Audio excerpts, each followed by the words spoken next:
एक विशाल दैत्य से बचने के लिए छोटी लड़की जल्दी से एक खीरे के अंदर छुप गई, लेकिन उसे बिल्कुल भी अंदाजा नहीं था कि अगले ही सेकंड में वो दैत्य उसी आधे खीरे को उठाकर खाने वाला है। तभी एक अच्छे दिल वाले बूढ़े दैत्य ने फुर्ती से उसका हाथ पकड़ लिया और झूठ बोल दिया कि ये खीरा तो सड़ चुका है, इसमें कीड़े पड़ गए हैं। दैत्य ये सुनकर डर गया कि कहीं उसका पेट खराब न हो जाए, इसलिए उसने खीरा फेंक दिया। फिर उसने मेज पर रखा क्लोरीन वाला पानी उठाया और नाराज होकर चला गया। अब लड़की धीरे धीरे खीरे से बाहर निकली, लेकिन उसके पूरे शरीर पर चिपचिपा रस लग गया था। बूढ़े दैत्य ने उसे बहुत धीरे से उठाया और एक बड़े से नल के नीचे ले जाकर अच्छे से धोया और फिर उसके कपड़े सुखाने के लिए आग के पास रख दिए। अब बूढ़ा दैत्य उसे इंसानों की दुनिया में वापस भेजना चाहता था, लेकिन ये आसान नहीं था क्योंकि वो दैत्यों की दुनिया में सबसे छोटा था, इसलिए बाकी दैत्य अक्सर उसे परेशान करते थे। इसलिए जब सारे दैत्य दोपहर को सो रहे थे तब बूढ़ा दैत्य चुपचाप उसे लेकर निकल पड़ा। वो बहुत सावधानी से चल रहा था, लेकिन तभी एक सतर्क दैत्य ने उसे पकड़ लिया और उसे तंग करने लगा। अच्छी बात ये थी कि लड़की एक कंबल में छिपी हुई थी, इसलिए कोई उसे नहीं देख पाया और फिर वो फटाफट दौड़कर एक पुरानी कार में घुस गई। तभी वो दैत्य मिलकर बूढ़े को परेशान करने लगे। वो उससे ऐसे खेल रहे थे जैसे वो कोई बॉल हो। फिर एक भारी भरकम दैत्य बूढ़े को जबरदस्ती एक ट्रक में बिठा देता है। उधर सामने पहाड़ी पर एक और दैत्य खड़ा था जो 2 कबाड़ कारों पर चढ़ा हुआ था। बूढ़ा कुछ समझ पाता उससे पहले ही वो ताकतवर दैत्य उसे ट्रक समेत नीचे ढकेल देता है। ये देखकर सामने वाला दैत्य भी कूद पड़ा। वो बूढ़े को टक्कर मारकर मारना चाहता था, लेकिन उसे नहीं पता था कि लड़की उसी की दाईं तरफ की कार में छुपी हुई है। जैसे ही टक्कर होने वाली थी, लड़की ने तेजी से स्टीयरिंग घुमाया और जो हुआ वो बहुत ही मजेदार था।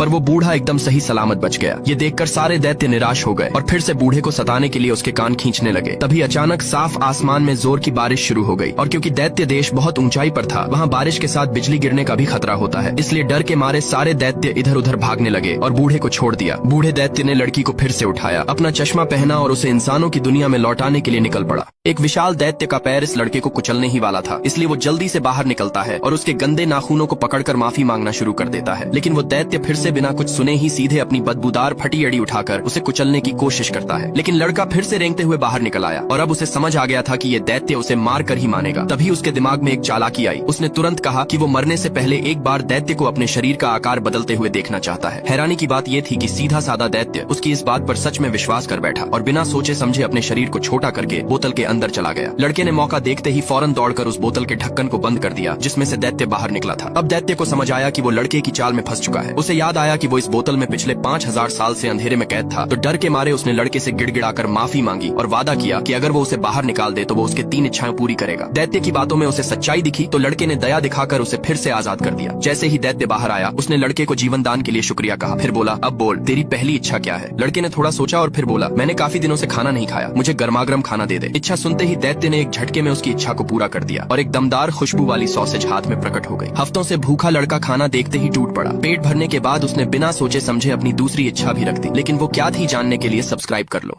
मिनी की बुआ अपनी माँ के सामने बबीता की बुराई कर रही थी। तभी मिनी यह सब सुन लेती है और अपनी बुआ को बबीता की बुराई करते देख उससे लड़ने लग जाती है। तभी बबीता वहाँ पर आती है और मिनी से माफी मांगने के लिए कहती है। इसलिए मिनी गुस्से में माफी मांगकर वहाँ से चली जाती है और बबीता भी उसके पीछे जाती है और मिनी बबीता से कहती है कि अब की बार जब पापा घर लौटेंगे तो मैं उनसे कहूंगी कि हमें भी अपने साथ लंदन ले जाए। लेकिन बबीता कहती है, अगर तुम्हारे पापा हमें अपने साथ लंदन ले गए तो तुम्हारे दादा और दादी जी का ख्याल कौन रखेगा? और बबीता के जाने के बाद मिनी सोचती है कि मैं इस बार पापा को हमें लंदन ले जाने के लिए मनाकर ही रहूंगी। तभी बबीता की ननद को उसके भाई अशोक का कॉल आता है जो उसे बताता है कि मैं कल लंदन से घर आ रहा हूँ, जिसे सुनते ही बबीता और मिनी दोनों बहुत खुश हो जाते हैं क्योंकि बबीता का पति 17 साल बाद घर लौटने वाला था। उधर बबीता का पति लंदन में किसी और लड़की के साथ रहता था, लेकिन उसने अपने परिवार वालों को उस लड़की के बारे में कुछ नहीं बताया था। उधर घर पर बबीता अपने पति के लिए सज संवर रही थी। तभी अचानक उसकी ननद वहाँ पर आती है जो बबीता को देखकर बोली, यहाँ सजना संवरना चल रहा है, लेकिन ध्यान रखना घर में बड़े बुजुर्ग भी हैं, कहीं तुम्हारे हरकतों से उन्हें शर्मिंदगी ना हो। ये कहकर वहाँ से चली गई। लेकिन अपनी ननद की ऐसी बातों से बबीता बहुत दुखी हो जाती है और अपने सारे मेकअप को हटा देती है। उधर छत पर मिनी अपने पापा को उन्हें अपने साथ लंदन ले जाने के लिए मनाने की प्रैक्टिस करने लगती है। लेकिन जब मिनी के पिता वहाँ आते हैं तो वो मिनी और बबीता की तरफ देखते भी